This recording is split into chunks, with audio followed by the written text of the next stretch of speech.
Guys চলো আজকে গোপুকে ওষুধ খাওয়ানো যাক। গোপু কিন্তু ওইখানে আছে, আই দেখো গোপু ওইখানে আছে আর গোপুকে কিন্তু ওষুধ খাওয়াতে হবে, কারণ এখন গোপু একদম খাবার খেতে চাইছে না আর সারাদিন চিড়চিড় করে, সবার মুখে মুখে তর্ক করে, আরো অনেক রকম মলমাইসি করে। তো খাবার একদম খেতে চাইছে না আর একদম রোগা হয়ে যাচ্ছে। সত্যি কথা বলতে এত রোগা হয়ে যাচ্ছে, আর ওর মানে একটু মনের মধ্যে ফুর্তি আনন্দ কিছু নয়। আমরা একটু কথা বলে নাহলে কথাও বলেনি, চারিদিকে খেলতেও চাইনি। আগে ঘরে শালিক পাখিগুলো আসতো তাদের সাথে খেলতো, কিন্তু এখন তাদের সাথেও খেলেনি।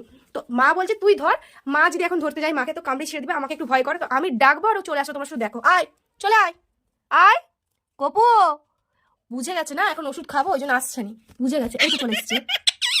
তো চলো গোপু, তোমাকে ওষুধ খাওয়ানো হবে, তুমি যতই ঢং করো। এসো চলে এসো, বাইরে বেরাও, এসো বাইরে বেরিয়ে এসো, ওষুধ খাওয়ানো হবে। এই দেখো তোমার ওষুধ, এই দেখো, ঢং করো নিয়ে এসো, এসো এসো, মাথা নিয়ে নাও।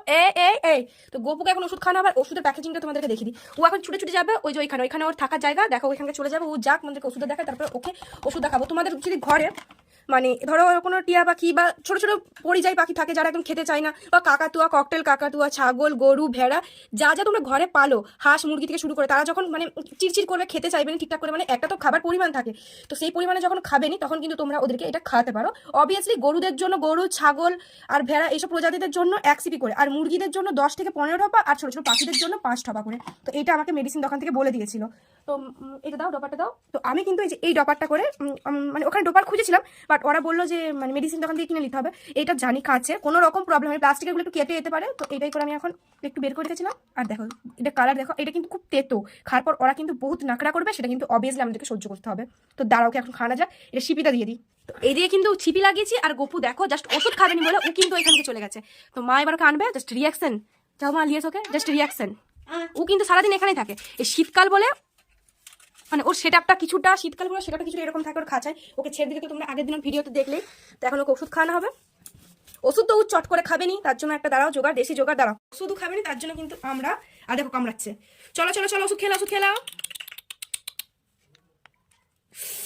আউচ, মুখটা না ধরে রাখলে ও কিন্তু ওষুধটা ফেলে দিবে। তো গোপু ওষুধ খেয়ে নিয়েছে, এখন ওর মুখটা এরকম ধরে রাখতে হবে, নাহলে ওষুধ ফেলে দিবে। খেলে তো এবার ছেড়ে দেওয়ার পর ও জাস্ট রিয়াকশন। যতটা ওষুধ ঝেড়ে ফেলতে পারে। এবার দেখো খাঁচার ভিতর ঢুকে মুখ ঘষবে। তো গাইস আমি কিন্তু আরো তোমাদেরকে আপডেট দিতে থাকবো যে পাখিদেরকে কিভাবে পালতে পারবে, আর ওদের রোগ হলে কি খাওয়ানো যাবে, আরো ইত্যাদি ইত্যাদি পেতে কিন্তু অবশ্যই চ্যানেলটা সাবস্ক্রাইব করো। ভিডিওটা ভালো লাগলে একটা লাইক কমেন্ট শেয়ার করে দাও না প্লিজ। Bye bye.